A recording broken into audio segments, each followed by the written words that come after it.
Du Seigneur et nous allons bouger très rapidement. Dieu est capable de faire, il le fera. Mais je crois que Dieu m'a donné ce message. Il me l'a donné, ça fait 2 semaines, mais je me sens dirigé de le partager ici aujourd'hui. Je suis de 8. Je suis de 8.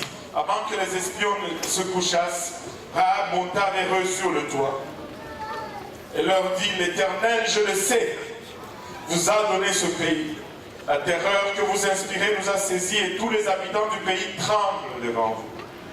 Car nous avons appris comment, à votre sortie d'Égypte, l'Éternel a mis à sec devant vous les eaux de la mer Rouge et comment vous avez traité les 2 rois des Amoréens au-delà du Jourdain, Sion et Og, que vous avez dévoués par éternité.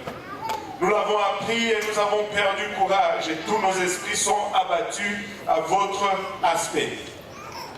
Car c'est l'Éternel, votre Dieu, qui est Dieu en haut dans les cieux et en bas sur la terre. Car c'est l'Éternel, votre Dieu, qui est Dieu en haut dans les cieux et en bas sur la terre. Je ne sais pas lequel est votre Dieu.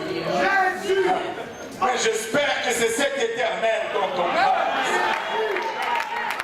Parce que si vous ne faites pas de lui votre Dieu, eh bien vous n'avez pas de Dieu. Aucun autre n'est Dieu. Que ce soit en haut dans les cieux et ici-bas sur la terre. Prions tous ensemble. Éternel, nous te rendons grâce encore une fois pour ton amour et ta présence. Nous te remercions pour tes promesses, Papa, et la confirmation de ceci, Seigneur. Nous te remercions pour ta présence parmi nous, Seigneur, et nous réalisons le prix que tu as payé pour que nous puissions avoir accès à ceci. Père, nous te supplions encore une fois de nous faire grâce, car nous reconnaissons notre nature charnelle. Papa, alléluia. Suite à cette nature, nous ne pouvons pas saisir les choses spirituelles, elles sont folies pour nous. Sans ton aide, Papa, nous ne pouvons les saisir. Aide-nous, nous te prions maintenant. Alléluia, moi, afin que je puisse donner cet oracle sans crainte, ni faveur, ni hésitation. Nous tous ensemble, afin que nous puissions, Papa, il a à recevoir de ta part et que cette parole œuvre à nous et qu'elle produise de fruits et que ce fruit nous conduise jusque dans la vie éternelle. Au nom de Jésus, nous te prions ainsi avec action de grâce dans les cœurs. Nous disons tous au nom de Jésus. Alléluia. Et vous pouvez vous asseoir.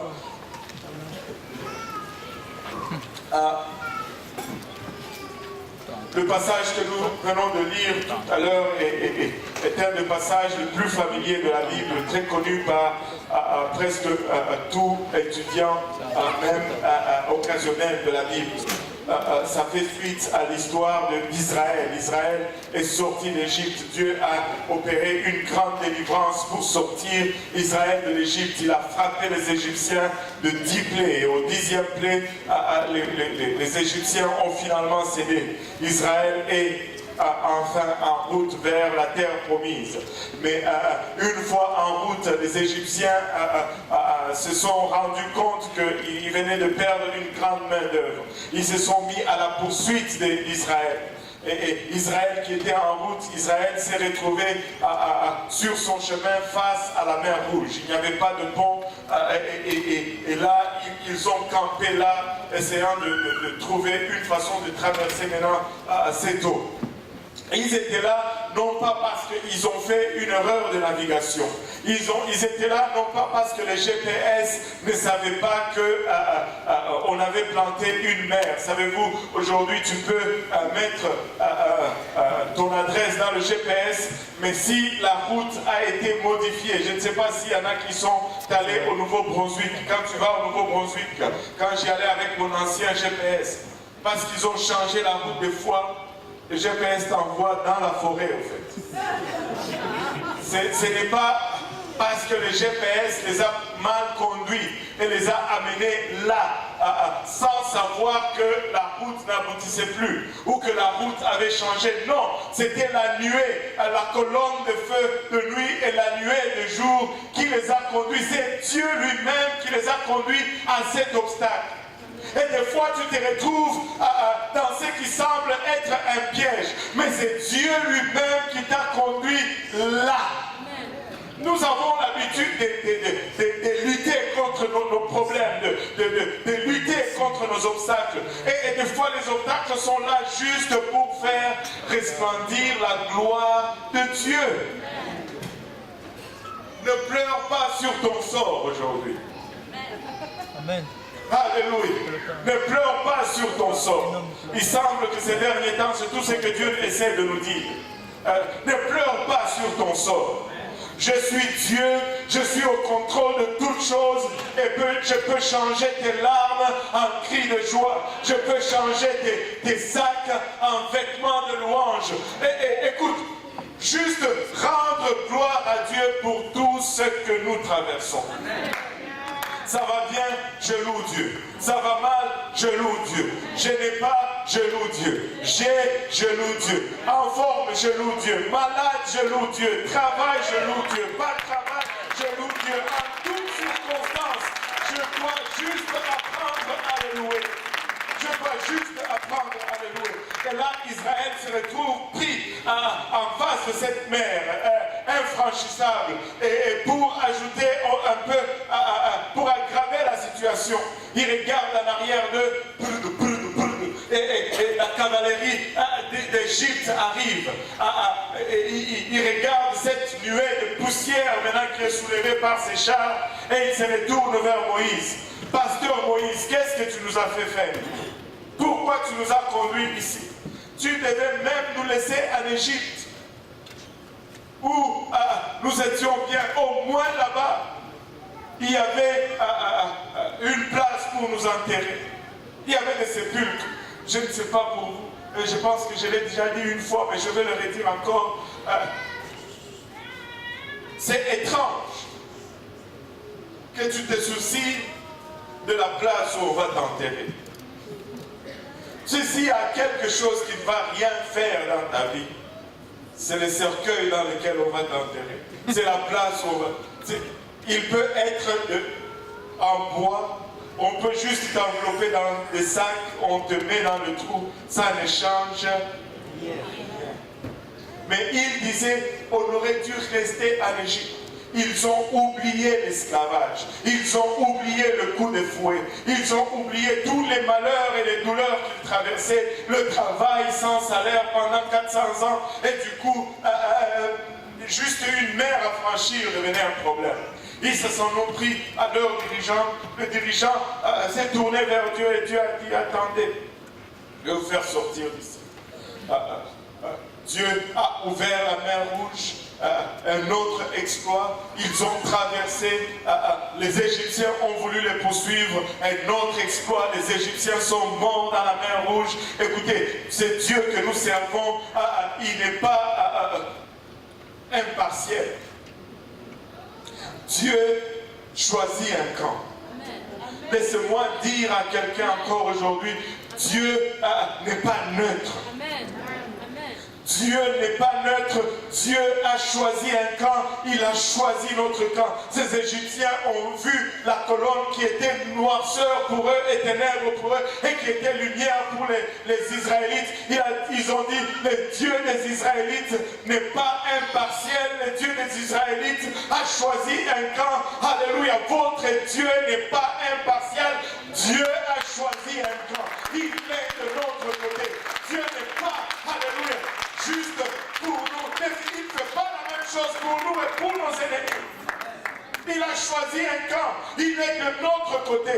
Amen. Amen. Certains me regardent comme s'ils voulaient que Dieu ne soit pas impartial. Je veux que Dieu soit impartial. Oh Seigneur. Alléluia. Et finalement, ils sont traversés la mer Rouge et l'Égypte a été engloutie dans la mer Rouge. L'objet de délivrance, c'était finalement cette mer qui semblait être l'obstacle pour eux. Et ils ont traversé, ils sont arrivés à la montagne. Je taille un peu pour arriver à mon point. Alléluia. Et finalement, la montagne, encore une fois, problème après problème, manque de fidélité. Et écoutez, si nous pouvons juste être fidèles à Dieu. Si nous pouvons juste montrer la fidélité vis-à-vis de Dieu. Et finalement, ils sont avancés, ils sont arrivés jusqu'à la porte de la terre promise. Et là, Moïse dit, choisissez-moi 12 espions. 12 espions sont rentrés pour explorer le pays de Canaan. Ils l'ont exploré et ils sont rentrés avec des résultats. Des grappes de raisin que 2 personnes devaient porter. Je ne sais pas pour vous, mais le raisin c'est bon. Le raisin c'est bon. Le raisin c'est un de ces fruits que quand tu commences à manger, c'est difficile de s'arrêter s'il y en a encore dans l'assiette. Amen. Et je ne sais pas si vous êtes comme moi, mais quand je mange les raisins, je regarde toujours. J'essaie de manger d'abord ceux qui semblent un peu fatigués. Et je garde toujours le meilleur pour la fin. Tu veux toujours... Revenons à notre message. Des grappes de raisins qu'il portait à 2. À 2. Et là, 10 espions disent oui, le pays est bon. Oui, c'est un pays où coule le lait et le miel. Mais il y a des géants dans ce pays. Des géants qui sont tellement grands que nous, à leurs yeux, nous sommes comme des sauterelles. Nous ne pouvons pas y aller. Mais il y en avait 2, Josué et Caleb, qui disent nous pouvons y aller et nous pouvons prendre les territoires avec l'aide de Dieu. Mais vous savez, la voix de 10 a étouffé la voix de 2 et le peuple ont parlé et il y a des choses qui ne changent jamais. Les mauvaises nouvelles circulent toujours plus vite que les bonnes nouvelles. Et tout le monde a commencé à pleurer et Dieu a dit demi-tour, tout le monde demi-tour. Ils ont erré dans le désert pendant 40 ans. Et 40 ans après, finalement, alors que tous ceux qui sont sortis et qui avaient 20 ans et plus ont péri tous dans le désert à cause de leur incrédulité. Ils ont eu le salut, mais ils n'ont pas cru dans les promesses de Dieu et ils ont péri dans le désert. Ce serait une chose triste que de commencer à servir Dieu et de ne pas avoir foi dans sa puissance. C'est lui qui nous a sortis de ce monde. Il est capable de nous garder et de nous faire entrer, alléluia, dans ce qu'il a préparé. Alléluia. Et maintenant, ces gens arrivent maintenant encore à la terre, à la porte de la terre promise. Ils frappent encore à la porte de Canaan. Et là, cette fois-ci, Josué dit, pas 12. J'en envoie 2 seulement. Et il a envoyé ces 2 espions sans nom. On ne connaît même pas leur nom. Les 12, on connaissait le nom. Mais ces 2, on ne connaît même pas leur nom. Et ils sont entrés dans ce territoire pour espionner. Et lorsqu'ils sont entrés, ils ont été repérés par les habitants de la ville. Et ils sont allés se cacher chez cette prostituée qui s'appelait Rahab. Elle était une prostituée. Et quand elle les a vus, elle les a identifiés comme étant les Juifs, les Israélites qui venaient pour prendre leur pays. Et les soldats sont venus pour les chercher chez elle. Rahab, ouvre la porte. Les 2 qui sont entrés ici, où sont-ils? Rahab les cache sur le toit. Elle dit, ils sont partis. Avant qu'on ferme la porte de la ville, ils sont sortis. Courez, peut-être que vous allez les rattraper. Alors que les espions étaient sur le toit de sa maison. Et là, les soldats partent à la poursuite de ces espions. Et Rahab monte sur le toit. Et c'est là que nous avons lu ces passages. La Bible nous dit, avant que les espions se couchassent, Rahab monta vers eux sur le toit et leur dit, l'Éternel, je le sais, vous a donné ce pays. Je suis habitant de ce pays, mais il n'y a pas de secret. Nous savons le plan de Dieu. Vous savez, même, alléluia, ceux qui ne servent pas Dieu savent exactement c'est quoi le plan de Dieu. Il dit, nous savons que l'Éternel vous a donné ce pays. Il dit, la terreur que vous inspirez nous a saisis. Regardez, elle parle au passé, elle nous a saisis. Et tous les habitants du pays tremblent devant vous. Car nous avons appris comment, à votre sortie d'Égypte, il y a 40 ans, alors qu'Israël sortit d'Égypte, nous l'avons appris et la terreur est tombée sur nous. Et laissez-moi vous dire, il y avait 40 ans, lorsqu'ils sortaient déjà lorsqu'ils sortaient seulement de l'Égypte, leur ennemi déjà levait le drapeau blanc pour dire ce pays vous appartient. Techniquement, Israël était en face d'un ennemi qui était déjà dans l'état d'abandon, d'un ennemi qui était déjà prêt à demander un cessez-le-feu. Mais ils ont reculé juste à cause de leur apparence. Écoutez ce que Rahab dit. Réalisez ceci. Rahab était une païenne. Elle était une païenne. Mais elle n'était pas seulement une païenne, elle n'était pas une bonne païenne. Vous savez, il y a des gens qui ne servent pas Dieu, mais qui sont, entre guillemets, corrects. Mais il y en a qui ne servent pas Dieu, mais qui sont vraiment à l'autre bout. Et c'est à cette extrémité que Rahab s'est trouvée. Elle n'était pas juste une païenne, elle était une prostituée païenne.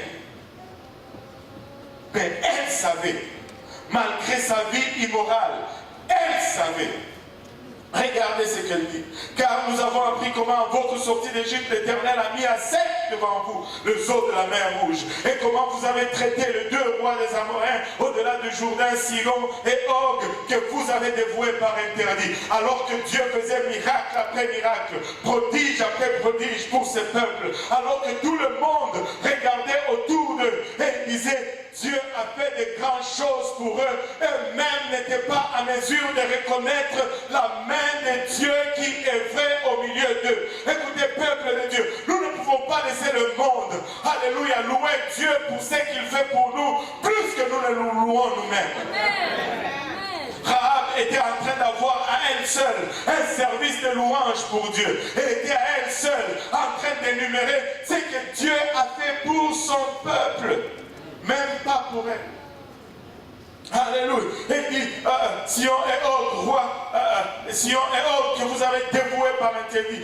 Nous l'avons appris et nous avons perdu courage. Et tous nos esprits sont abattus à notre aspect. Car, alléluia, avant d'aller là-bas, elle dit, nous avons perdu courage. Ces géants que vous voyez étaient probablement des géants en carton. Vous voyez comme des sauterelles à leurs yeux. Mais eux, ils vous regardaient peut-être comme des fourmis. Écoute, tu peux être une sauterelle, mais moi je suis une fourmi. Je ne sais pas d'où ça vient. Mais je sais que la fourmi mange la sauterelle. Écoute, ne te préoccupe pas de la taille de ce qu'il y a devant toi. Ne te préoccupe pas de la grandeur ni de l'apparence. Dieu est capable. Alléluia. Ce que tu regardes comme obstacle, Dieu est en train de le préparer comme outil de délivrance. Alléluia. Rahab dit, car c'est l'Éternel votre Dieu, et cela se résume en tout simplement ceci. Car c'est l'Éternel votre Dieu qui est Dieu en haut dans les cieux et en bas sur la terre. Rahab savait passer de la louange à l'adoration. Rahab a loué Dieu, mais Rahab ne s'est pas arrêté à louer Dieu. Rahab a passé de la louange à l'adoration. Oui, il a fait de grandes choses pour vous, mais nous savons qu'il est Dieu non seulement en haut dans les cieux, mais il est aussi Dieu ici en bas sur la terre. Vous savez, ça a fait une différence dans la vie de Rahab. Ça a changé la vie de Rahab. Si quelqu'un peut apprendre à le louer, non seulement le louer, mais passer de la louange à l'adoration, ça transforme la vie. Ça transforme la vie. Elle était prostituée, mais la louange l'a transformée. Elle était prostituée, mais l'adoration a transformé non seulement sa vie, mais la vie de toute sa famille. Écoutez, et maintenant, elle dit, je vous prie, jurez-moi par l'Éternel que vous aurez pour la maison de mon Père la même bonté que j'ai eue pour vous. Elle a dit, si je m'associe au peuple de Dieu, je vais avoir le salut pour moi. Alléluia. Je sais, je suis peut-être idolâtre. Pour des années, j'ai adoré des statues et toutes ces choses. Je sais que je n'appartiens peut-être pas à votre peuple, mais en moi, au fond de moi, je sais qu'il n'y a qu'un seul Dieu. Et c'est ce Dieu qui est le vôtre. Mais ayez pitié de moi. Alléluia. Écoutez, je ne sers pas les dieux que mes ancêtres servaient, mais je sais qu'il est le seul et le véritable Dieu. Alléluia. Donc Donnez-moi de l'assurance, elle dit à ses espions, que vous allez me laisser vivre, moi, mon père, mes frères et mes sœurs, et tout ce qui leur appartient, et que vous nous sauverez de la mort. Alléluia. Rahab, malgré qu'elle était prostituée, elle connaissait Israël. Mieux que Israël lui-même se connaissait. Alors que Israël avait de la misère à avoir foi et confiance en ces dieux qui a tellement fait pour eux. Une prostituée pour qui Dieu n'avait encore rien fait avait plus foi en ce Dieu que les enfants de Dieu qui étaient bénéficiaires de tous ces prodiges et ces miracles. Regardez, l'histoire devient encore meilleure.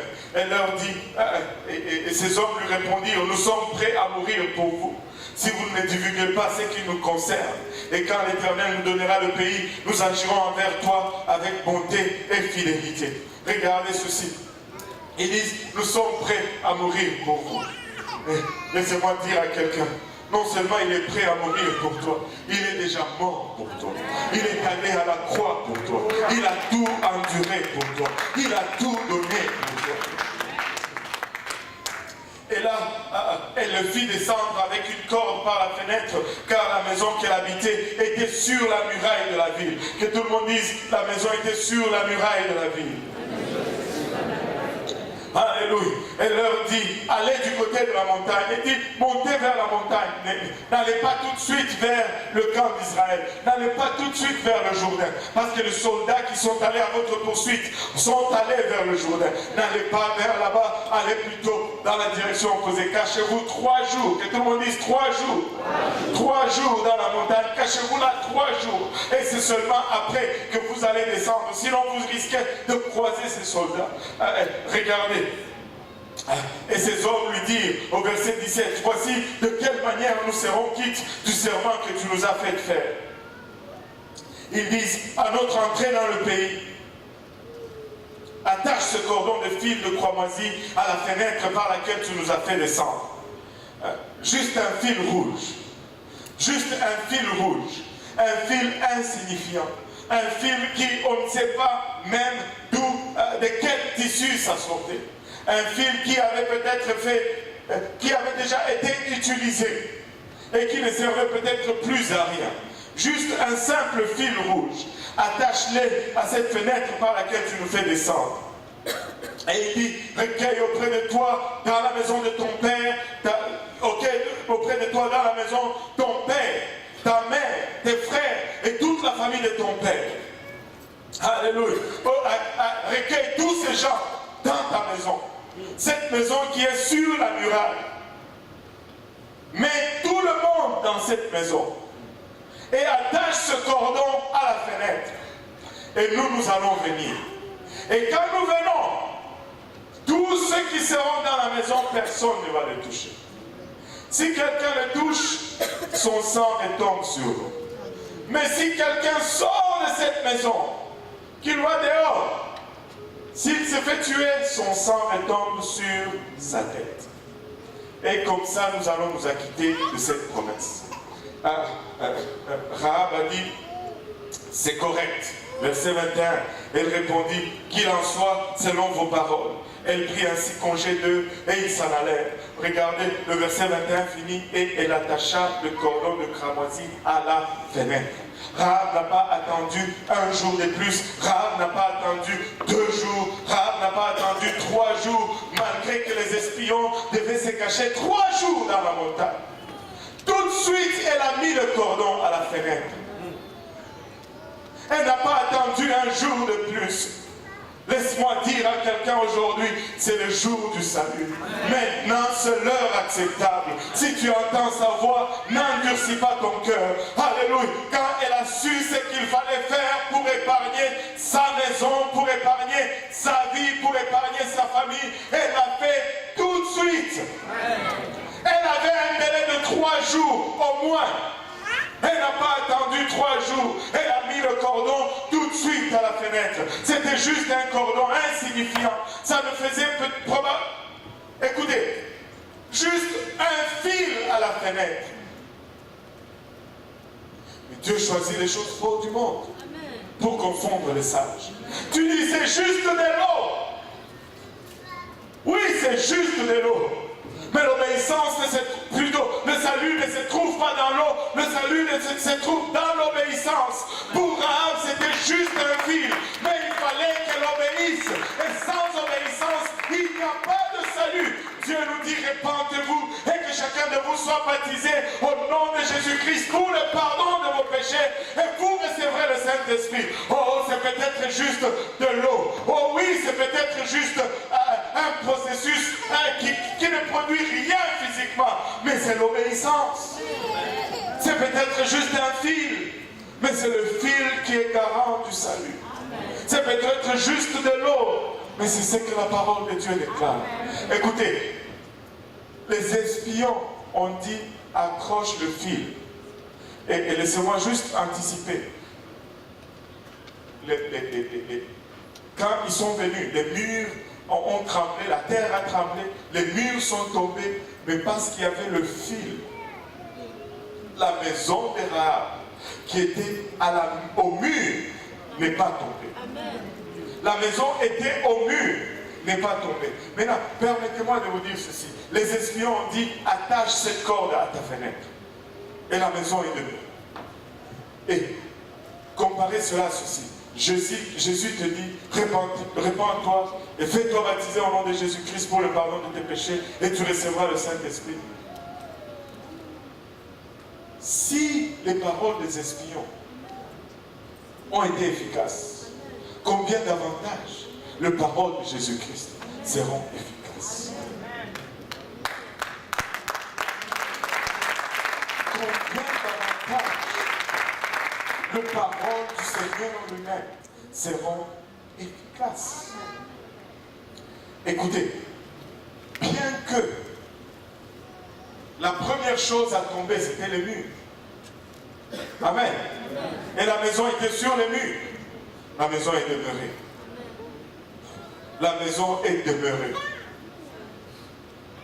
Tu peux penser que wow, ça c'est vraiment juste la place du danger. Mais là où Dieu a déterminé que c'est le lieu de sécurité, là sera la sécurité. Écoutez, la maison ici, permettez-moi de vous présenter, d'élaborer un peu là-dessus. La maison ici, ce n'est que le type et le symbole de l'Église. Et laisse-moi vous dire, l'Église, c'est l'idée de Dieu, ce n'est pas l'idée d'un homme. L'Église, c'est l'idée de Dieu. Et regardez l'avertissement de ces gens. Et recueille auprès de toi dans ta... Verset 19. Si quelqu'un te sort de la porte de ta maison pour aller dehors, son sang retombera sur sa tête. En d'autres termes, ils sont en train de dire, si vous quittez la maison, c'est votre problème. Aujourd'hui, nous sommes dans une époque, dans une génération où pour un oui et un non, tout le monde est offensé. Et tout le monde est extrêmement sensible, extrêmement offensable. Pour un rien, je quitte l'église. Pour un oui ou un non, je quitte l'église. Pour des choses qui n'ont rien à voir avec la parole de Dieu, je quitte l'église. Mais laisse-moi te dire ceci, en dehors de l'église, il n'y a pas de salut. L'église, c'est l'idée de Dieu. Tu peux rester à la maison et faire tout ce que tu veux. Mais si tu n'es pas dans l'église, alléluia, ton sang retombe sur ta tête. Regardez ceci. Il dit au verset 18, ça m'a frappé comme pas possible. Il dit, à notre entrée dans le pays, attache ce cordon de fil cramoisi à la fenêtre par laquelle tu nous fais descendre. Recueille auprès de toi dans la maison ton père. Tout le monde dit ton père. Ta mère. Alléluia.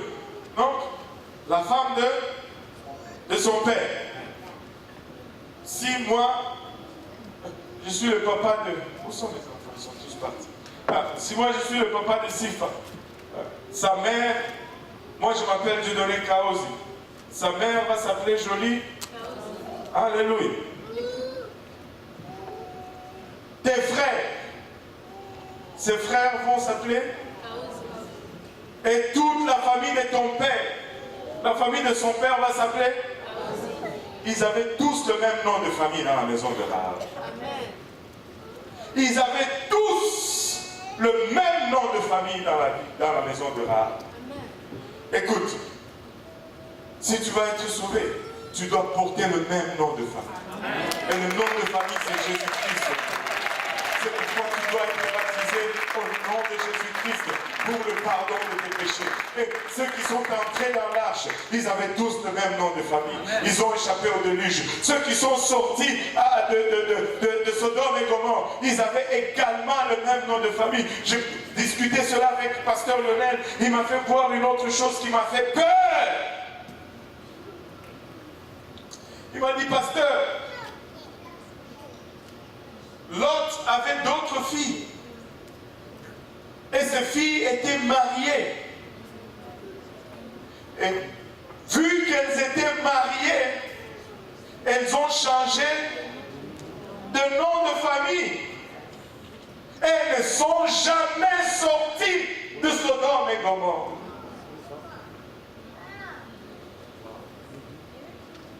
Le nom de Jésus-Christ. Oh, le nom de Jésus. Je dois revêtir le nom de Jésus-Christ. Je dois revêtir du nom de Jésus-Christ. Je dois... Écoute, quand Dieu nous pousse à parler sur ce nom, il nous pousse à insister sur ce nom. Ce n'est pas juste une doctrine pour agacer les gens. Ce n'est pas juste un rituel par lequel faire passer les gens et avoir des statistiques. Mais c'est le nom de famille qui nous donne notre billet de sortie de ce monde. Je dois faire partie de la famille de Jésus-Christ. Je dois revêtir du nom de Jésus-Christ. Écoutez, des fois, nous revêtons le nom de Jésus-Christ. Écoute,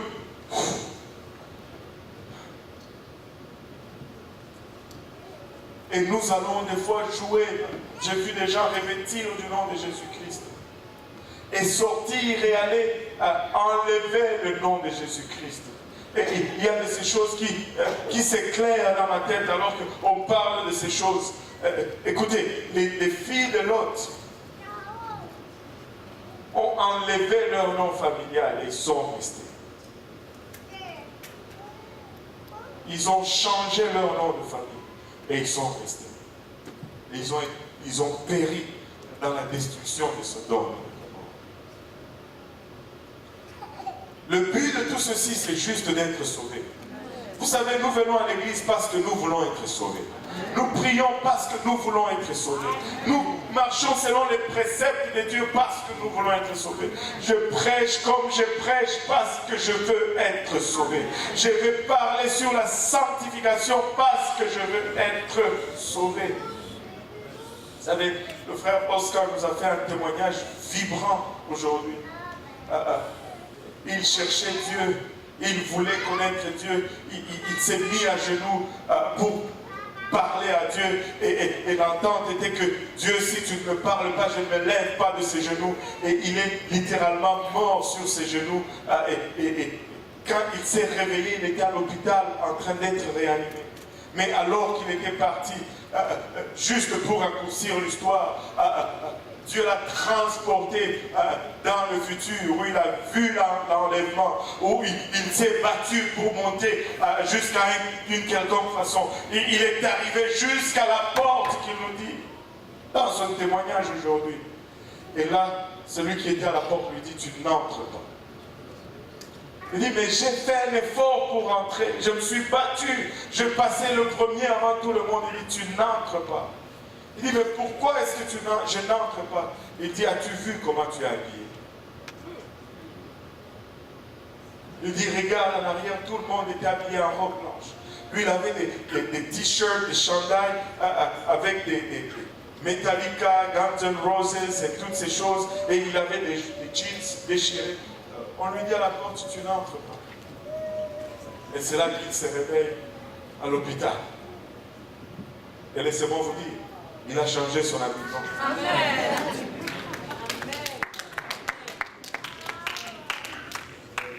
Il a changé son habillement.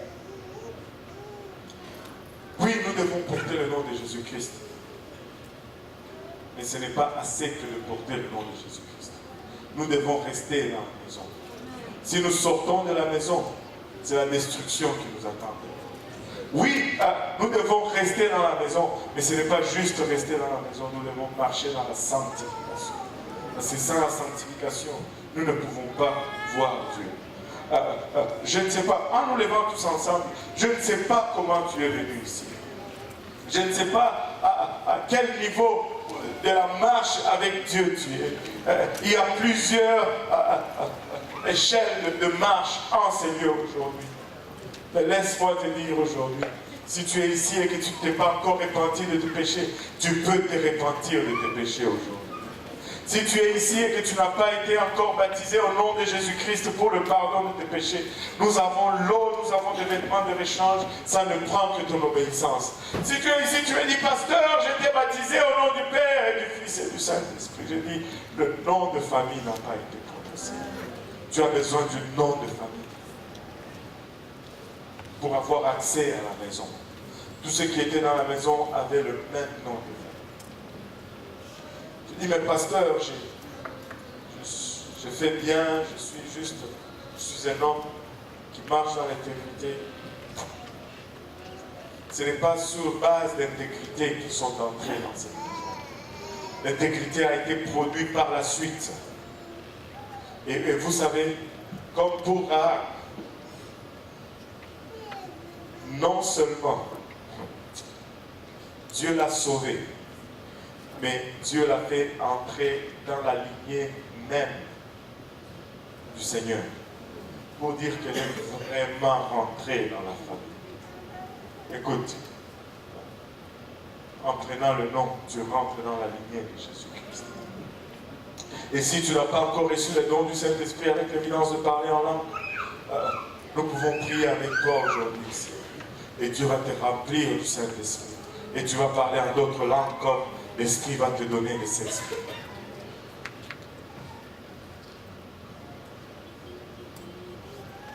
Nous ne pouvons pas juste venir louer et adorer. Et que cette adoration soit comme l'adoration de la prostituée. L'adoration de la prostituée a produit le salut. Non seulement pour elle, mais pour toute sa maison. Et ça devait commencer avec elle d'abord. Alléluia. Le Seigneur nous appelle aujourd'hui. On va ouvrir cet hôtel. Nous allons venir en avant. Alléluia. Les hommes à ma gauche, les dames à ma droite. Je vais leur dire encore aujourd'hui. C'est le jour du salut. Maintenant, c'est l'heure acceptable. Si tu entends la voix du Seigneur dans tu sais.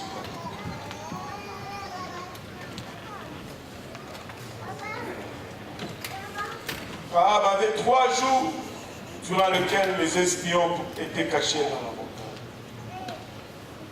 Mais elle a mis le cordon tout de suite. Rahab pouvait attendre de voir les troupes des Israélites avancer sur la ville pour courir et mettre le cordon à la fenêtre. Elle n'a pas attendu cela. Elle est allée tout de suite. Rahab avait beaucoup d'excuses.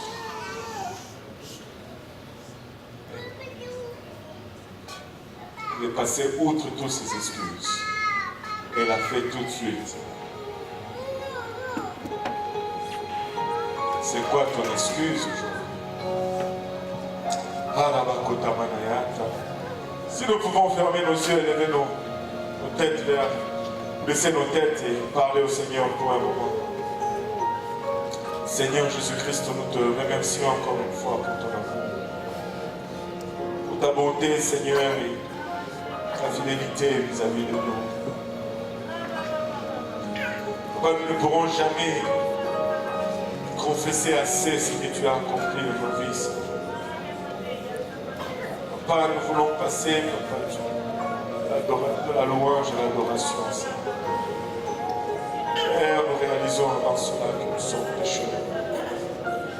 avons péché contre toi, sorte que tu seras toujours juste dans ta sentence. Pardonne-nous aujourd'hui, nous te prions. Pardonne notre défaillance. Pardonne nos manquements, pardonne notre ignorance. Pardonne nos doutes, pardonne nos mauvaises pensées, nos mauvaises actions. Papa, même des fois expressement, nous péchons. Nous demandons pardon aujourd'hui, Seigneur.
Alléluia, Seigneur.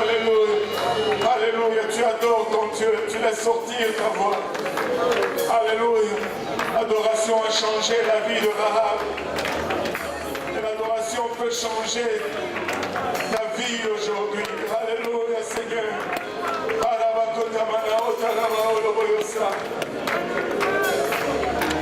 Gloire au nom de Jésus, gloire au nom de Jésus. Oui, Seigneur. Oui, Seigneur.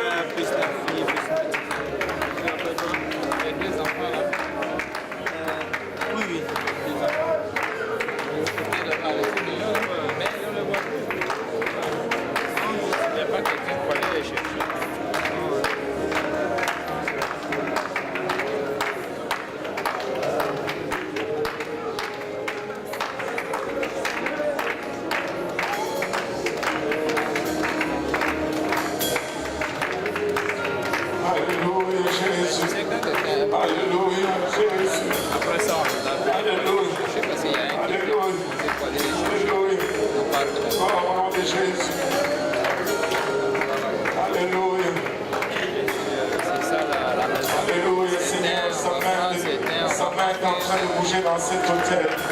Sa main est en train de bouger dans cet hôtel. Dieu veut toucher encore. Alléluia, Jésus, Alléluia.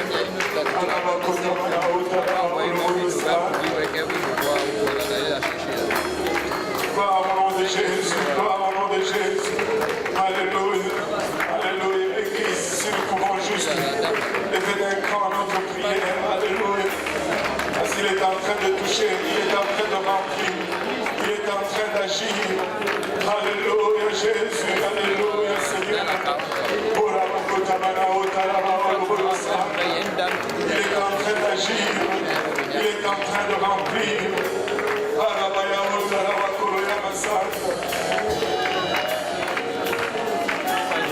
Alléluia, Seigneur. Alléluia, Jésus.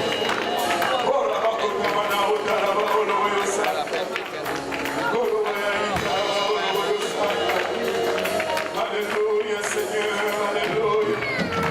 Alléluia, Jésus, Alléluia, Seigneur, Alléluia.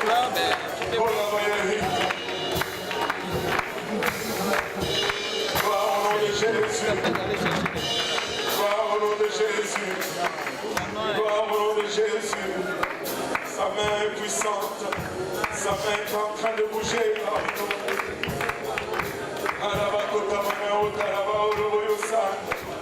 Gloire au nom de Jésus.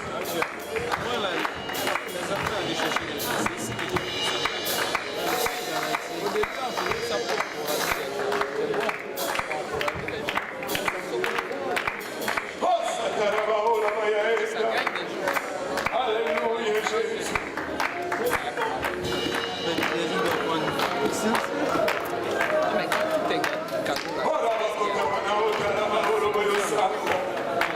Alléluia, Seigneur, Alléluia, Jésus.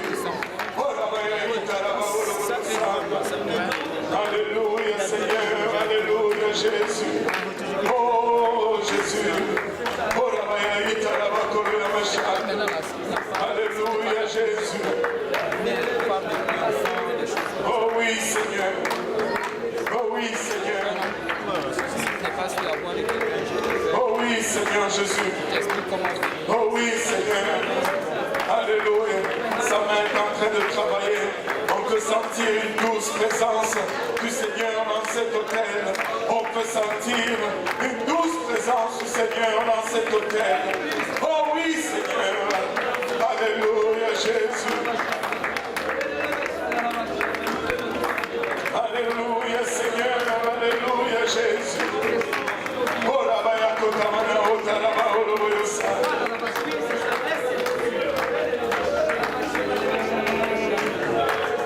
C'est réel.